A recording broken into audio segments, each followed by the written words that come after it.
How we doing, everybody? It's Wardy here, and I'm amped up to break down the latest in Mets land because, folks, pitchers and catchers are reporting. Baseball season is right around the corner as we have spring training games beginning towards the end of this month. I cannot wait to be in attendance in Port St. Lucie covering the Mets for another year here on WardyNYM, and I cannot wait to break down all the key topics in Mets land today, that being February 10th, 2026, headlined by the fact that we may very well have another blockbuster trade on the horizon here for the Mets and the Brewers. First, we saw Freddie Peralta and Tobias Myers for guys like Jet Williams and Brandon Sproat. Could Brett Baty be the latest youngster to be dealt by this Mets squad to an NL Central club here? We're going to break down the latest connection between the Brewers and Mets, if at all, based in direct hand with what we have seen reportedly done by the Brewers move-wise over the past 24 hours, where they have a team need, whereas the Mets have a team need. The players the Mets have been in the market for, separate from Peralta and others with the Brewers this offseason, where the Brewers may have interest in Baty among others, and everything else in between there. We're going to also break down the latest in these reports on pitchers and catchers officially reporting today, everybody.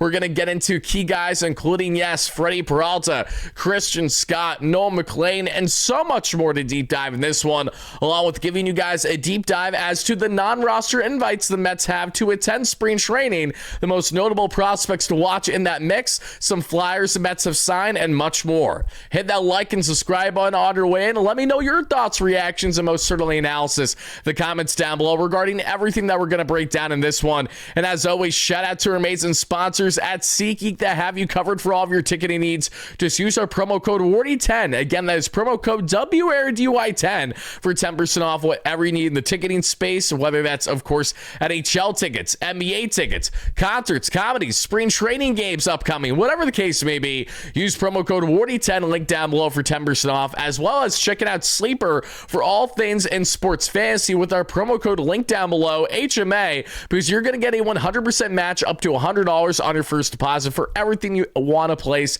in the sports fantasy space. Again, that is promo code HMA to get a 100% match up to $100 on your first deposit with our awesome friends at Sleeper, link down below. Now, folks, let's hop right into this, and let's begin here with the latter of what I stated, which was regarding the Mets non-roster invites to kickstart this conversation. Also, thank you guys kindly. We're getting really close to 38,000 subscribers, and once we hit that milestone, we'll be giving away either a Bo Bichette or a Freddie Peralta brand new Mets jersey to one lucky subscriber as a thank you for the endless support here on the platform. And just for newcomers, in case you're wondering what the difference might be between videos that say Big Mets updates and reports, they're essentially the same thing, but especially around spring training time throughout the remainder of the year, I like to label it Big Mets updates because we have key updates regarding a lot that's going on internally versus reports is more solely focused on external things regarding the Mets signings, trades, and everything else in between. So we have a heavy emphasis on spring training talk and this one now that people are attending Port St. Lucie for pitchers and catchers. And what you guys see beside me here, we see the following. These are the roster moves the Mets have made of non-roster invites with a chance to, of course, make a roster spot happen before the official season begins for the Mets. And as we see among pitchers that are attending, we have good to butcher the last name here. Alzolay, I think I got it. The Mets signed him an off-season ago. He's been rehabbing, looking very good. Him, like Christian Scott for the Mets, are guys that have been rehabbing over the past year, are locked and loaded and ready to go to impact the Mets to varying degrees at the major league level. We also have Mike Baumann here, right-handed pitcher. Nick Berti, right-handed pitcher. Daniel Duarte, who's notable, that we'll get into in a second. Carl Edwards Jr., Kevin Herget, the New Jersey native and David Wright fan growing up. Southpaw and Joe Jacques, potato. Right-hand pitcher Craig Kimbrell, that you guys know. Ryan Lambert. Nate Lavender, Lav Dog, back in the organization. Anderson Severino, Robert Stock, Matt Turner, Brendan Waddell, and Jack Weniger. And among catchers, we have Austin Barnes, Kevin Parada, Chris Suero, and fielders Christian Arroyo, Ryan Clifford, Jackson Clough. We see Gray Kessinger and Jacob Reimer and Jose Rojas. And outfielders, Ji-Hwan Bae, Carson Benj, AJ Ewing, Christian Pache, and Jose Ramos. So starting with the pitchers, these are the most notable that you guys should know. Starting with Adbert Alzolay. This is a big one because the Mets signed him a year ago for the purpose for him to rehab in the organization and then likely be an effective reliever for them at the major league level. Now, Alzolay did have levels of success that we saw with the Chicago Cubs a couple years ago and looks solid in sample sizes, and the velocity does appear to be ticking upward now for him as he's been rehabbing well over the past calendar year here due to injury, but he's someone that has been removed from the game for the past couple seasons, so it'll really be interesting to see how he looks this spring for the Mets, because the expectation is that he is someone that very well has a great chance to crack this Mets bullpen on the back end and be someone that helps them more in low leverage, and then throughout the course of the year, and how much he provides for them could potentially help more in higher leverage throughout the course of the ebbs and flows of 162. Mike Baumann, Nick Baty, these are guys that, of course, could eat levels of innings for the Mets this year, but I don't think will have anything of a greater impact than maybe like at best a Chris Davinsky or Kevin Herget from the 2025 season. Now things get interesting with Daniel Duarte, because Duarte, another guy that's dealt with ailment that hasn't pitched recently all that well because of injury, but when he has been at the major league level, we have seen him have success, including his tenure with the Minnesota Twins. So Duarte is another guy that was signed as a non-roster spring training invite to be thrown into the mix this spring to see how he looks, and depending on how he looks would ultimately dictate his chances or lack thereof of cracking this Mets bullpen. But Duarte is one of the more notable pitchers that we're breaking down in this one, because his numbers aren't terrible by any stretch, albeit they were in limited sample sizes going back to a year and a half ago, the last time they was pitching well at the major league level, injury aside. Now, separate from him, we have Carl Edwards Jr. What's very notable about Carl Edwards Jr. is that he is a former reliever that, if you guys don't remember, gave up the first ever home run of Francisco Alvarez in his career back at Citi Field all those years ago. Alvy absolutely had a nuke off of him that we saw to left, and since then, Carl Edwards Jr. has actually transitioned into more of a starter. He ate a bulk of innings as a starter in the minor leagues this past year, and while he's had levels of success at the major league level, what you're buying into most is that the Mets brought him in as a swingman type. So his velocity is up by 2+ ticks, if I'm not mistaken, from what's been widely reported about him since the Mets made this signing. And he's someone out there, if the Mets do actually need to use as an innings eater, they have the comfortability of doing so with him as someone that can be utilized in various ways. So Carl Edwards Jr. is no longer that 1 or 2 inning reliever. He may very well be someone that, again, if the Mets are in dire need, have to use him because, say, he looks good or because of injuries and inconsistencies, they can dabble with and use as a guy that can eat multiple innings for them in a similar fashion to Brendan Waddell, who is another valuable piece of the puzzle for the Mets this year. As long as Brendan stays in the organization, I'm sure he's a guy that can eat anywhere from 2 to 5 innings for the Mets on any given day, depending on when they would call upon him, especially when we think of doubleheaders, especially when we think of starters that, say, have short starts, or if you need a spot starter, that's where you want a guy like Brendan Waddell. Nate Lavender is an exciting, high upside southpaw of a reliever to watch this spring. However, he has been out the past year or so with injury. He really hasn't pitched much each of the past 2 seasons due to injury, and that's why he was brought back to the Mets after the Rays picked him up in the Rule 5 draft a year ago, if I'm not mistaken. So Lavender, most notable for his 2024 spring training breakout, where he was looking really nice, looking like a nasty Nestor Cortez during his time with the Yankees, when he would really manipulate, his timing with his leg hold and release point there with the follow through of his pitch. To see a guy like Lavender dabble and have the success that he did in that spring before going down with injury with the Mets, was notable. And hopefully we can see a healthy Lavender and one that'll look to impress this spring with only AJ Minter and Brooks Raley as their Mets lone quality lefty options in their bullpen.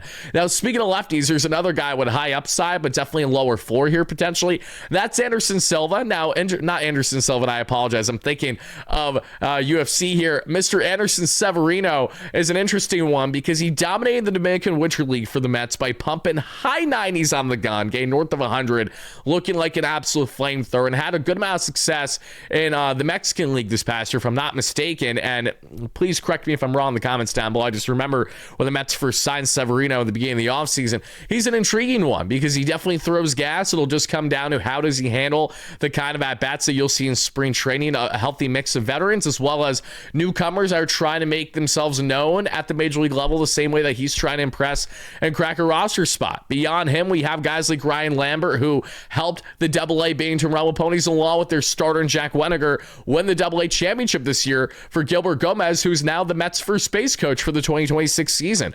Lambert's someone I fully anticipate to impact the Mets to a certain degree for their bullpen, but I don't think it'll be right to begin the season. I think Dylan Ross, who's already on the roster and looked very good down the stretch in AAA for Syracuse, he'll be getting those first looks and true greater opportunity, I think, to make this pen and impact it than a guy like Lambert right at the jump. And I will say that there's a difference, though, because Lambert is a non-roster invite with a spring training invite, whereas Dylan Ross is technically already in the 40-man. He's on the roster, and he's expected to be in this bullpen right from the jump, barring changes. Beyond him, we see, Jack Weniger is a guy that I think down the stretch could impact the Mets, maybe as someone that could go down the David Steers route like he's done with Peralta, Woodruff, Birds in the past. What do these starters have in common? They, for the most part, began their major league careers with the Milwaukee Brewers as relievers before ramping up as stars the ensuing season or so. That's why I fully anticipate the Mets to go down that route to a certain degree with guys like Christian Scott, Jonathan, etc., given the current starting pitching depth that they already have bestowed upon them. Now, beyond that, we have Kevin Herget, who again may help you to a certain degree, but just a guy that's going to need some innings, and that's about that at most. Craig Kimbrell's the most fascinating one of this group, no denying that, when looking at a spring training invite of someone who could F around and eat anywhere from 30 to 50 innings for the Mets next year, if he at all shows a rebound in his game and a resiliency for the veteran right-hander who has obviously dominated as a foe during his many years in his long tenure with the Atlanta Braves. We have seen him all over the place since then, but Kimbrell in his late 30s now, still sitting around mid-90s on the gun, so it's not like he doesn't have any velocity, but not the towering pitcher he used to be, and certainly someone that has now resulted in just signing spring training invites as a non-roster commit on a minor league contract. So I really do hope that things work out for Kimbrell, because he has an abundance amount of experience. I think at minimum he's really going to help guys like Ryan Lambert, like Dylan Ross, and some of the younger flamethrowers in this Mets bullpen, expected impact in this Mets bullpen, and really kind of show them the ropes a bit as someone who's been around the game, has dominated the game for a very long period of time, is obviously towards the tail end of his career, but still could be valuable, if not on the field, then most certainly off the field for this Mets team and their youngsters throughout spring training. From a catcher standpoint, what you need to know is that Austin Barnes is 1,000% going to be the first catcher considered for the Mets, more than likely, should Alvarez or Torrens have either A, inconsistencies, or B, injuries, whatever the case may be. Barnes is coming off of his past 10-plus year tenure with the LA Dodgers, the longest tenured LA Dodger outside of Mr. Clayton Kershaw. He's been part of all their success the past 10 and 15 years, World Series championships and all, and Barnes will bring that championship pedigree, mentality, and mindset to the Mets here as a solid backup catcher, and that's pretty much all you're getting. Beyond that, you have Kevin Parada, who definitely didn't look the best when he eventually got to Syracuse towards the end of last year, if I'm not mistaken, but really broke out with the bat throughout the hardest summer in Double-A, where he stepped up massively after having a terrible beginning to the year. His first month and a half or so, Parada really picked it up with his bat, was a bat first talent coming out of Georgia Tech when he was first drafted by the Mets under the Billy Upper regime, and if Parada wants at all a chance to still stay in this organization, he's going to need to take the most and take advantage of the most of those opportunities this year, whatever they may be, whenever they may come. So if the Mets do consider Parada at any point in the year, he needs to try to maximize that opportunity the way that Luis Torrens most certainly has since the Mets picked him up on a trade for a player to be named later or just cash considerations with the Yankees in the first half of that 2023 season. And was it 2023 or was it 2024? I'm kind of getting them confused. Whenever the Mets and the Phillies were in London, so maybe it was 2024. Okay, I digress. Point still stands. That's what you have in the catching. Chris Suero, who is a Bronx native. Love that. He did fantastic in Brooklyn this past year. One of my favorite prospects in the organization. I expect Suero to impact the Mets at the major league level beginning as early as 2027, but I'm not expecting much this year. Infielders Christian Arroyo has levels of success at the major league level, someone who the Mets may call up for a cup of coffee in times, especially if they want him for a versatile role. But that's about that. The most notable guy in here is undoubtedly Ryan Clifford, of a guy who I think will impact the Mets at the major league level this year. Clifford has a door open because the Mets haven't committed to anyone long-term at first base or DH, and they purposely done that to a degree to keep this door open for Ryan Clifford in ways that they've done the same for Carson Bench in left field. Clifford, who smokes the absolute hell out of baseball, is the hardest hitter in the organization,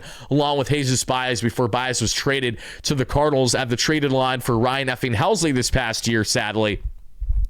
Clifford was very steady moving up to AAA this past season. A true power bat from the left side who has quality at-bats, grinds out of base, AB smokes the piss out of baseballs, and can handle first base DH without a problem. Definitely a name to keep an eye out for as we get to the halfway point of the season, if not sooner. I expect him to make his debut this year. Jacob Reimer was the Mets, hitting savant in the minor leagues this past year. He was tremendous. Arguably the best season any player had in the Mets minor leagues this past year. But Reimer has a lot more polishing to do on his defensive game, and someone who I don't anticipate to impact the Mets much at the major league level this year. But of course, if his bat really continues to perform and he forces the Mets' hand, they may have to make a decision down the stretch before the end of the season, give him a look at minimum. Then we get to the outfielders here, and then this is the final thing I'll say before we break down the Baty stuff, because I didn't expect to be as long-winded with this. I just have a lot to say about these players. Ji-Hwan Bae is not someone that I have anything good to say about, so I'm going to leave it at that. Carson Benj and AJ Ewing are the notables here, okay? Christian Pache is a speedster who I think at most for you would be like a Terrence Gore type player. How fitting we say that, as I never got a chance until now to share my continued condolences to the entire Terrence Gore family and what was nothing short of an absolute tragedy that transpired this past weekend. For those that are unaware, tragically, Terrence Gore, the former New York Met, former multi-time World Series champion, known for his elite speed on the bags, one of the best speed demons of baseball at his peak, sadly passed away not long ago due to complications from what was supposed to be a normal procedure of a surgery. It wasn't anything, crazy. It wasn't anything out of line. Just things did not go as planned. And now Terrence is no longer with us, which is a heartbreaking thing to hear. So my condolences, my thoughts, and my prayers are with the entire Gore family in their time of grief right now. I can only imagine what they're going through, and I hope and pray I never have to imagine such a thing at any point in the near future regarding myself and my living situation. So I'm feeling for them greatly. I know Terrence didn't have a long impact or, a crazy impact on the Mets, but he most certainly had one, and he was beloved by his teammates when he was here. And it really does, not only does it suck to see what's transpired with him, but truly how heartbreaking it is to see that happen, given the context and how it happened, especially as something that should have just been a routine surgery for him without a problem, and he should have been out of the hospital back with his family. And instead, now we're talking about how much his family is dealing with this grief. So the only thing I have to say about Gore in connection to this is the aspect of speed, because Terrence built his game on that speed, and that is something that Christian Pache in his own right has also tried to do a very strong job in the young part of his career to do as well. Now, Pache, of course, has had limited sample sizes in the outfield at the major league level, a former field prospect of the A's, among others, and now someone who's just trying to get their footing, get their feet wet at the major league level if they're at all given opportunity. He'll look solid this spring, but not someone I'm expecting to impact the Mets much, barring changes. It comes down to Carson Benj and AJ Ewing, because when we think of Terrence Gore speed, there's no one that I think fits that category better than AJ Ewing, who stole over 70 bases for the Mets in the minor leagues this past year. Absolutely tremendous high flyer who went all the way from low A, and finished year that we saw with double A, if I'm not mistaken. He was tremendous all year long. AJ Ewing, a guy that really feels like he's the next Jet Williams in this Mets organization in a lot of ways, which is in part why the Mets traded Jet Williams so comfortably, but excited to see more of him, and I think that's an understatement. But he's not a guy I anticipate to impact the Mets this year the way that Carson Benj has full runway to not only make an impact for the Mets this year, but to really run away with left field, as long as he can just perform the caliber in which he has certainly developed as over the past couple of years since being drafted as a two-way player, like his buddy Noel McLean out of Oklahoma State University. So that's what I got for you guys on the non-roster invites. I fully anticipate Carson Benj to be on this team, barring changes. I'm expecting a lot of fun and a lot of uniqueness to come out of the non-roster invites from the bullpen. I just hope the Mets don't lose some guys of non-roster invites from the pen, because maybe they don't crack the pen and then they ask for their contract to be released instead of going to the minor leagues. That inevitably is going to happen. I just hope it doesn't happen for some guys on this list. I'm looking forward to seeing how they look this spring. But all right, enough of yapping about that. Let's get into what you guys need to know here. I'm Brett Baty. It has everything to do with the following. Trade news. The Boston Red Sox are acquiring third baseman Caleb Durbin in a trade with the Milwaukee Brewers, sources tell ESPN. Left-hander Kyle Harrison is headlining the three-player package headed back to Milwaukee. And furthermore, they would go on to also trade both Anthony Seigler and Andrew, I'm going to probably butcher this. I apologize if I do. Monasterio. Did I get that right? Hopefully. E for effort. We'll go with that. They traded all three of these players to the Red Sox in the deal. And as this is noted here, as you guys can see from Mike Petrello on X, the Brewers just traded their entire third base depth chart to Boston. Now, again, this isn't entirely true, because the Brewers do have an abundance of prospects, including Jet Williams, guys that can play all over the diamond and are expected to get more looks at third base next season. But this is very notable that the Brewers went out of their way to trade a Caleb Durbin, who Brewers fans loved universally, because they really thought he was a Swiss Army knife of a player for them heading into the 2026 season. A former Yankee prospect that was traded in the Devin Williams deal, for those that are unaware. And during that time, unfortunately for the Yankees and their fans, Devin Williams, didn't stay long term. Looked great after a rough start to the season, as we saw for the most part. But, an asset that they would have liked to keep. And now, He's on their arch rival and the Boston Red Sox, looking to impact them greatly for the 2026 season. For Boston, they've been in need of a third baseman, and oh my God, have they fallen from grace. They go from trading Rafael Devers, the face of their franchise, to make room for Alex Bregman, essentially, especially because they didn't like Devers' attitude. Then they allow Alex Bregman to walk just for a couple million more to the Chicago Cubs, and now they're left to guys like Caleb Durbin being a guy that's expected to get a good amount of playing time, as well as Marcelo Meyer, who very well should be cracking that infield right out of camp as long as he's healthy and ready to go. So the Red Sox are focusing more on the youth movement, and in doing so, the Brewers get a pitcher back that obviously has a lot of upside in Kyle Harrison, who I think is going to bode very well for them and how their development has been. Same thing with Brandon Sproat, but they don't make this move without either having the mentality of we are going to ride with this season up until the trade deadline, of having Joey Ortiz and or Jet Williams, those types, to handle third base, and maybe they do go more of that platoon. Or B, they go down the route of, okay, we made this move because we're positioning ourselves to make another move here before the season begins. And it's interesting that this happens in mere, hours or so after the Marcell Ozuna news. In case you guys didn't see, Marcell Ozuna is signed with the Pittsburgh Pirates on a 1-year, $12 million contract, and that's notable in itself, is that essentially takes the Mark Vientos talk out of things with the Pirates, because unless they trade for Vientos to be their everyday third baseman, well, Mark Vientos is not a good defensive third baseman. I don't mean that as a slight to him. It's just what we know to this point. I've watched every single game of his career. I've been following him literally since high A. I think I know a thing or two about Mark Vientos and how he's developed so far in his career. And I love the guy. It's nothing personal. But knowing that Mark is pretty much blocked from being a trade fit for the Pirates now, because he logically made more sense at DH. Brett Baty, you could still argue, makes sense for the Pirates there at third base. But at the same time, for the Pirates, are they as positioned to go after Brett Baty as maybe they were a couple days ago? I'm not entirely sure. And one does have to wonder if they have maybe less of an appetite to want to make any move of significance there when they just brought in a Marcell Ozuna that doesn't really help their defensive configuration much, so they kind of need to get more creative about things.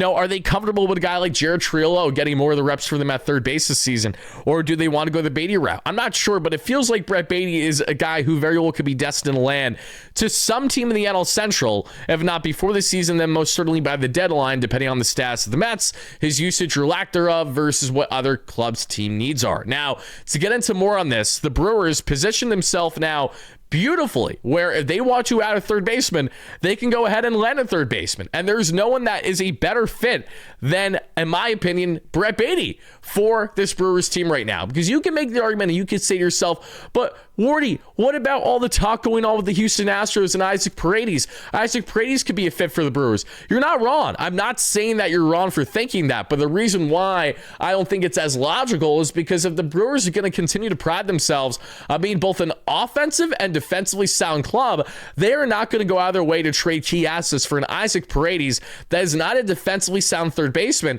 is already looking like someone who's going to profile best more at DH than anything else. Could they still trade for him? Sure, we'll have to see to believe it. I do think that Isaac would thrive half a season in that Milwaukee Brewers hitters park, but still, Brett Baty checks off most boxes here, and I would like to make something abundantly clear. I do not want Brett Baty traded. So for the fans out there that constantly think that me talking about Baty being dealt or should be dealt is me wanting him to be traded, please don't get them confused. I talk about the Mets for a living as a fan and as a content creator that literally has, as you guys can see by now, a solid following. It's important that I talk about the potential moves or lack thereof, basically regarding everything regarding the Mets, because it gives you guys a heads up when things actually happen inevitably, and a lot of things actually have happened this offseason at hand. Well, we talked about it ahead of time. But separate from that, it's also bearing in mind, everybody, that the Mets are in a position right now where they now can trade Brett Baty and maximize this in a win-for-win, need-for-need type scenario, okay? Because the Mets right now, as good as Brett Baty is, who had a 2.3 WAR, 11% above league average season, a 254 average, a 313 on base, a 435 slug, 18 home runs, 50 RBIs, plus defense that we saw at third base. I love Baty, and I hate the idea of losing Baty, even in a world where you add something good right now, just because if Bo Bichette walks after this season, you're going to need a third baseman. And while Baty isn't Bo Bichette, it would be nice to have a bit more security there beyond just a Ronnie Mauricio. And I'm not including Mark Vientos, because Mark Vientos and defense most certainly do not equate to security. Does not happen. But having said that, though, Baty makes logical sense for the Brewers in more ways than one. They have a clear open need for them at third base, and they could still bring in Baty, who, I don't know if you guys know this, is an upgrade over Joey Ortiz, and would still give room for Jet Williams to get reps at both center and second base, which I fully expect the Brewers to do this season. I don't think Jet Williams is going to get third base reps, but he hasn't had any third base reps in his career, and while you can make that same argument for guys like Jorge Polanco at first and Bo Bichette with the Mets, while that's fair and good, you're not wrong, I still have to see it to believe it and know that that is the route that they're going to go down. Because for the Mets here, what they can do by trading with the Milwaukee Brewers is try to land at minimum one of the relievers that they have been in the market for. And there are two very notable ones that first come to mind. And let's begin here with the one that I personally want most. I think most Mets fans can agree. And this is a trade that I think, realistically based on player value, can either work 1-for-1 or maybe slightly off from a 1-for-1 where the Mets might have to give a smidge more.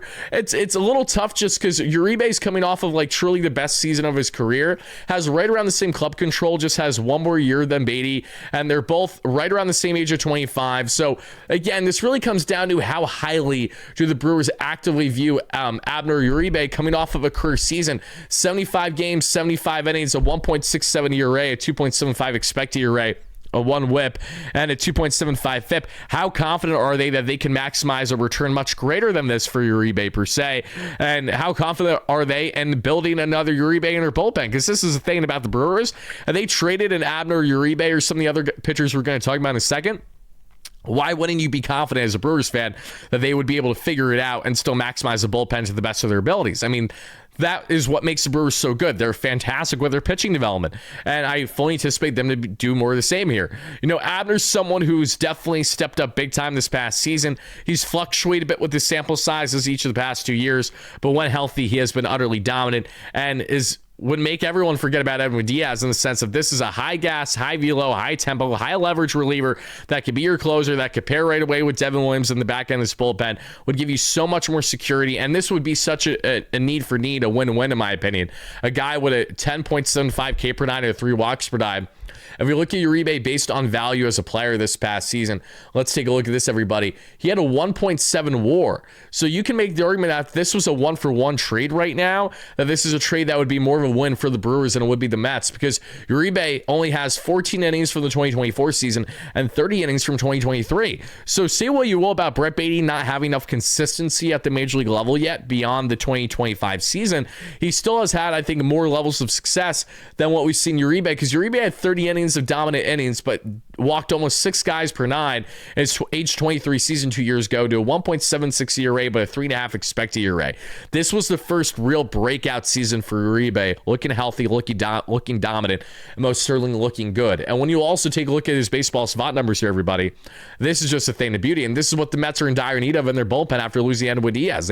They are still a high leverage reliever short from being where they want to be. And not that you should just trade Brett Baty for the sake of trading him, but this is by all accounts a win for win, a need for need type move, very similar to the Mets trading Sproat Williams for Tobias Myers and Freddie Peralta. That's a trade that's going to benefit both sides for various reasons beginning this season.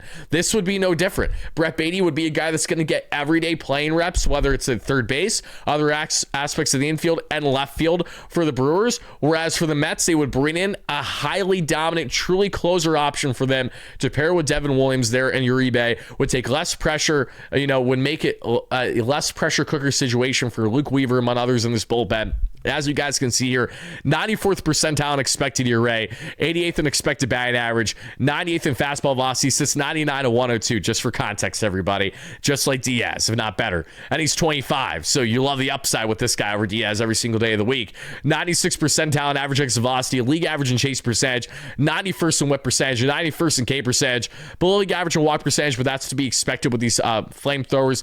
100th percentile in barrel percentage, no one barreled him at all last season, insane. 88th in hard hit percentage, 92nd in ground ball percentage for the 6'3", 210-pounder. Sinker, slider, four seam is what you're getting Uribe. I don't think I need to sell you anymore as to why Abner Uribe would be a fantastic fit for this Mets team. And in my opinion, this is absolutely justifiable for trading Baty away, because you're bringing in a controllable reliever at the same age as Baty, who has one more year of club control than Baty, mind you, and looks just disgustingly good. And God forbid, I'm not saying it's going to happen, but just God forbid things didn't work out with Uribe and maybe he gets injured injured and has a down season, he still has a minor league option left. So you do have the luxury of not needing to keep him fully on the roster if something went awry at least one time in the next couple seasons of him being with the club. So that kind of roster flexibility would only bode better for David Stearns and the decision that he's going to be making here. So am I saying the trade is for certain going to happen? No, but the Mets have been in the market for Uribe. This has been reported through the New York Post and Joel Sherman, among others, already this offseason.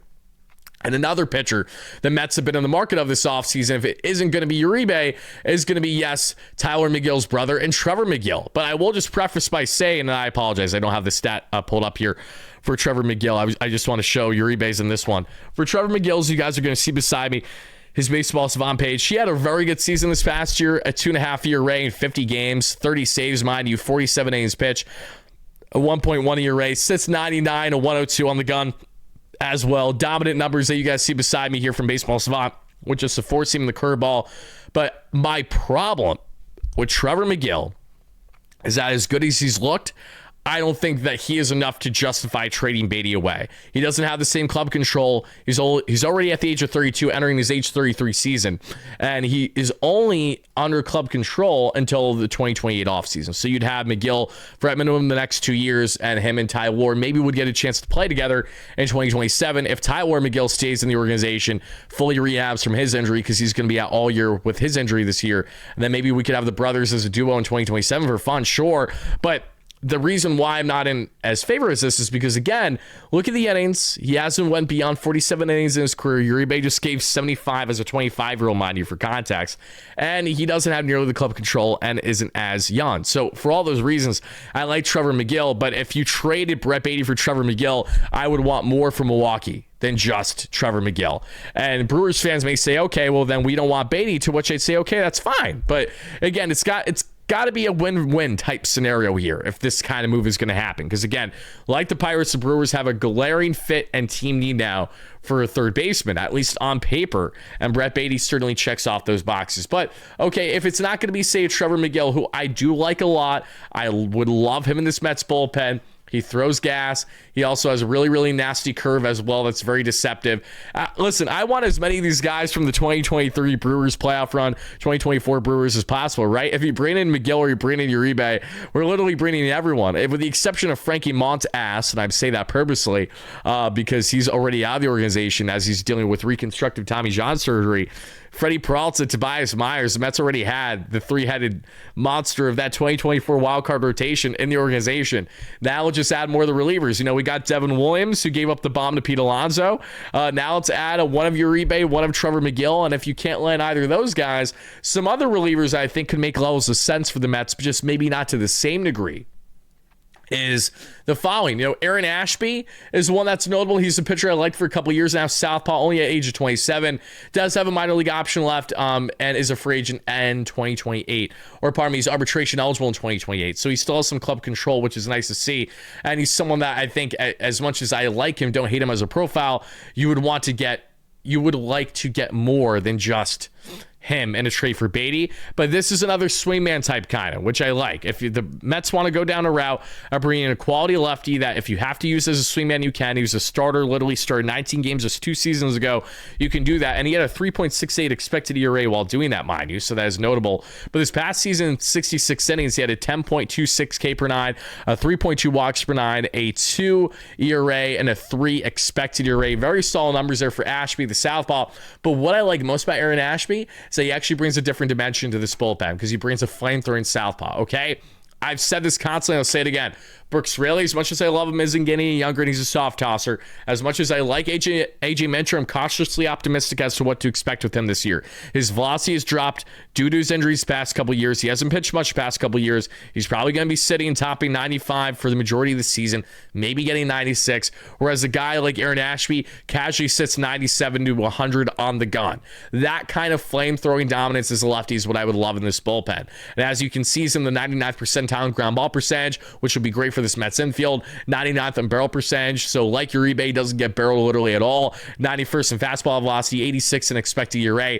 Has a sinker, the curve, the change of slider, the four seam. So has a starter makeup as a dominant reliever for you now. Again, if you traded for Ashby, I would like to get more than just what you're getting and giving up in Baty. I would like to get a little bit more from the Brewers. But again, I understand that what I want isn't necessarily the reality of what would happen in this circumstance. But he had a 2.16 ERA in 43 games this past year, a 2.86 ERA that we saw in a smaller sample size in 28 innings in 2024, and then a 3.6 expected ERA, 107 innings as a starter and reliever in the 2022 season because he missed all of 2023 due to injury. But that's what you're getting there in Aaron Ashby, everybody. So the last reliever I'll talk very briefly on, and that is going to be Jared Koenig. As you guys can see, Jared is an interesting one because he doesn't throw as hard, so it might make things a bit more redundant to go after a player profile like him. And he is 32, so again, if you wouldn't want to just trade Baty for one, similar to Ashby, you would like to add more.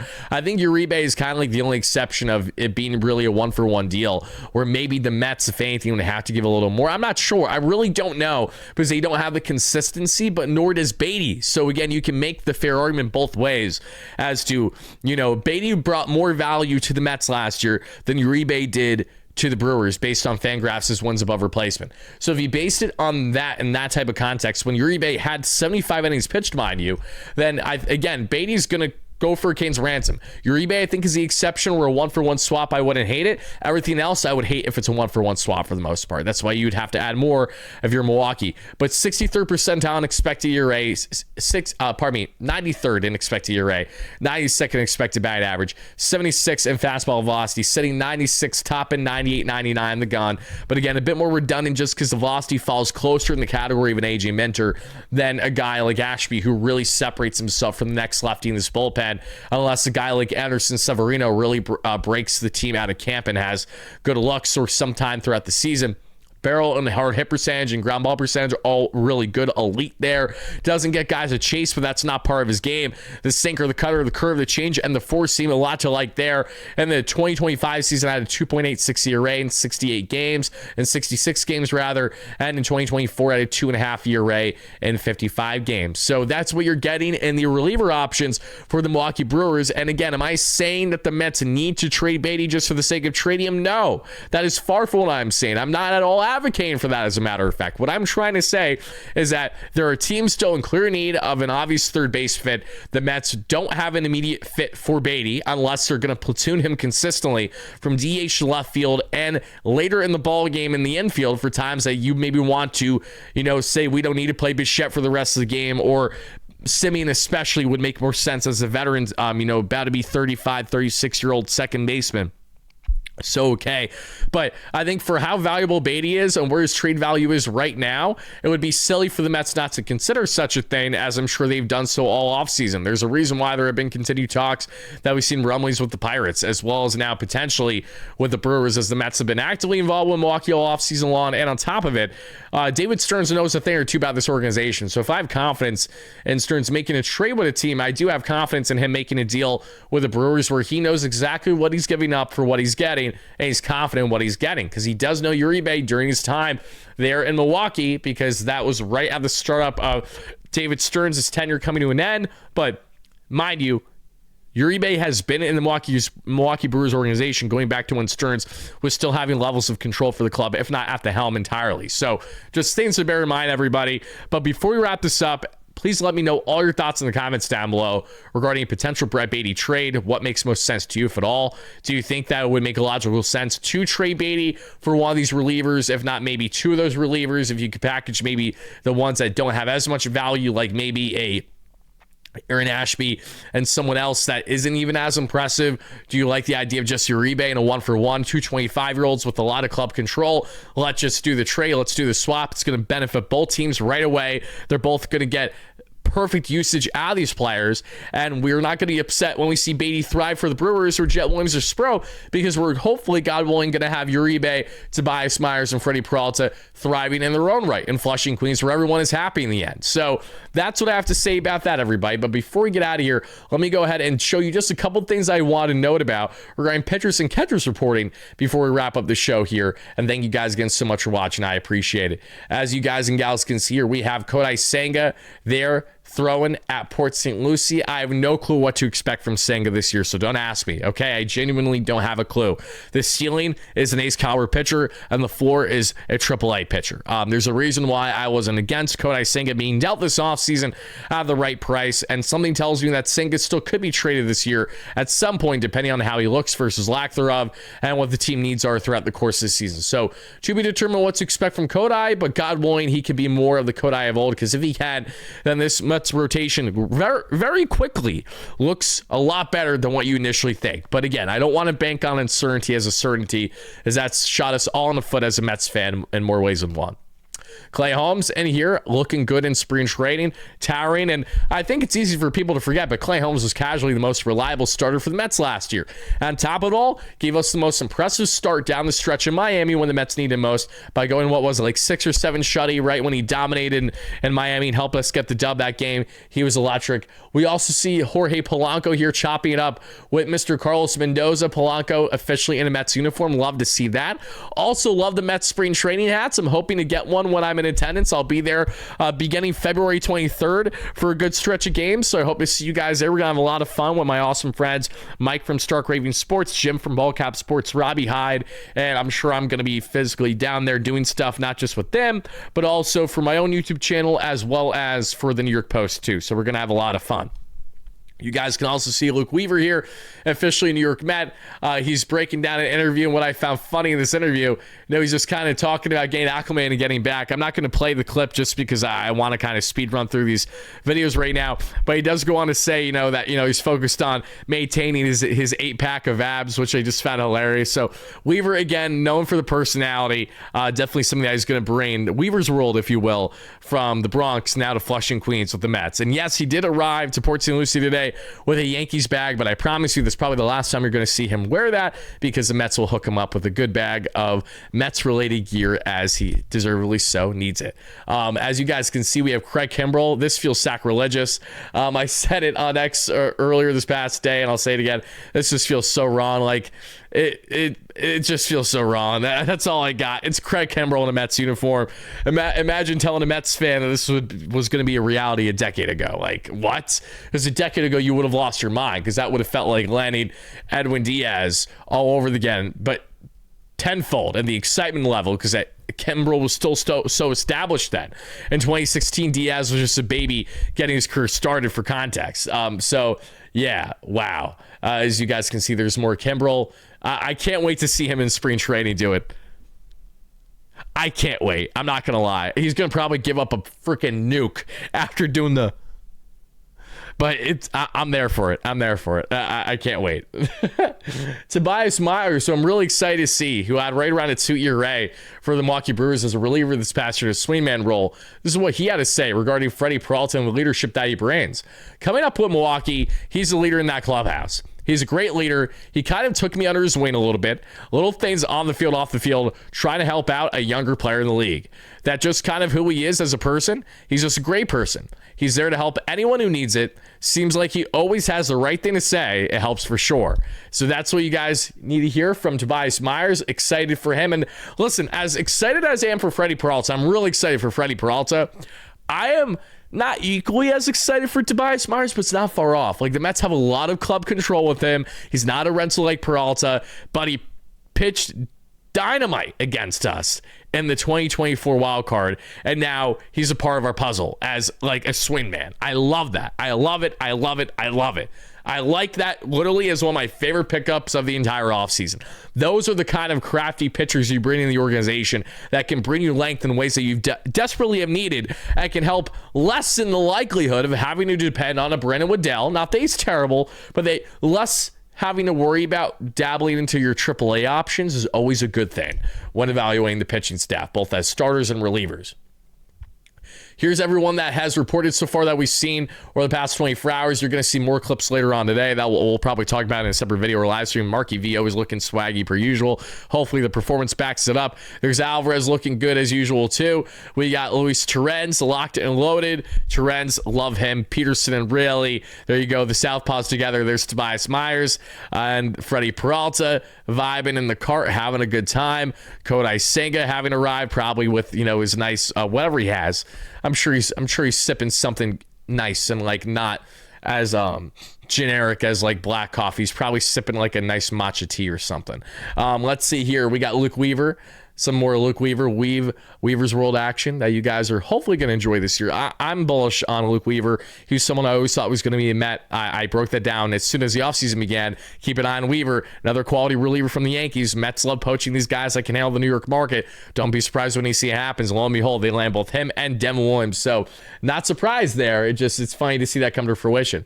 I also do hope that the Mets either bring back or he gets an opportunity greater elsewhere in Griffin Canning, as Will Salmon reported from a couple days ago now that Canning threw to teams at UCLA on Friday, and since rupturing his Achilles, he's now up to 93 on the gun with a velocity. So Canning, he doesn't really have much room on the team right now, but if he doesn't get as much of a guaranteed opportunity elsewhere, I would love for the Mets to run it back with him. Here's Nolan McLean, our hopefully ace, along with Freddie Peralta this season, looking good and looking dynamic as always in the bullpen. He's locked and loaded, ready because he's going to be playing for Team USA with Clay Holmes with the WBC. As much as we may fear that as Mets fans, here's Christian Scott and Francisco Alvarez playing some catch together. Never hate to see that as well. Christian Scott is another guy that I think is going to be a rubber arm for the Mets this year. I could see him pitching as many as, if everything went right for Christian this year, I think this is a season we could see him with a sample size of anywhere from 55 to top 70 innings, where he's being utilized as both a starter and a reliever. I don't see it being beyond that just because the Mets have so much depth right now. But listen, if it is beyond that, hopefully it's because of his own performance versus a lack of consistency or lack of performance from others in this rotation. Here's Freddie Peralta, as you guys can see here with the live BP. The New York Mets posted on their YouTube channel over the past couple days this entire clip if you want to check it out. I know many of you guys have already. But in case you just guys want to get a little bit of a taste of Freddie Peralta and Mets gear, looking fun on the mound, carving up some, youngsters in Mets camp right now. But that's what you guys got there for pitchers and catchers reporting. I would like to thank you all so much for watching. Please let me know your key takeaways, thoughts, and most certainly reactions in the comments down below regarding all the key topics that we broke down in this one. And be on the lookout as we'll have a new video and or live stream dropping later on today, I'm sure, barring changes. So again, thank you kindly for the support. It means a ton. Be on the lookout. A lot of things pumping out in Mets land here on WardyNYM. Until then, have a great rest of your night, day, evening, whatever you're watching this. And as always, no matter what, let's go Mets. Peace out, everybody.